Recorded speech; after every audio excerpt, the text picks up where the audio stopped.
আসসালামু আলাইকুম রহমতুল্লাহ তাআলা বরকাতুহু। বন্ধুরা আমার, রাসূল পাক সাল্লাল্লাহু আলাইহি ওয়াসাল্লাম এর আদর্শ আমাদের ধারণ করতে হবে। দয়াল নবীজির ৬৩ বছরের জীবন জিন্দেগি অত্যন্ত সুমধুর এবং অত্যন্ত কঠিন বিদারকও ছিল। অনেক কষ্ট ক্লাস করেছেন।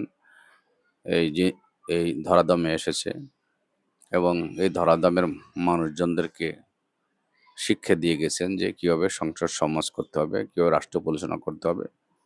সব দিক তিনি শিক্ষক হিসাবে আমাদেরকে শিক্ষা দিয়ে গেছেন এবং আমাদের মাঝে রেখে গিয়েছেন কালামুল্লাহ শরীফ, হাদিস শরীফ।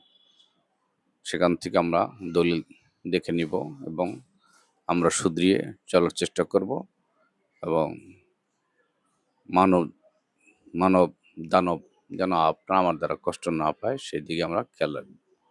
তবে আমাদের এই ধরাধামে আসা যাওয়া সার্থকতা বহন করবে। আত্মার মুক্তি আসবে, আমল ক্লাস করব, সত্য ন্যায়ের পথে চলব। সকলে ভালো থাকুন, সুস্থ থাকুন। ধন্যবাদ।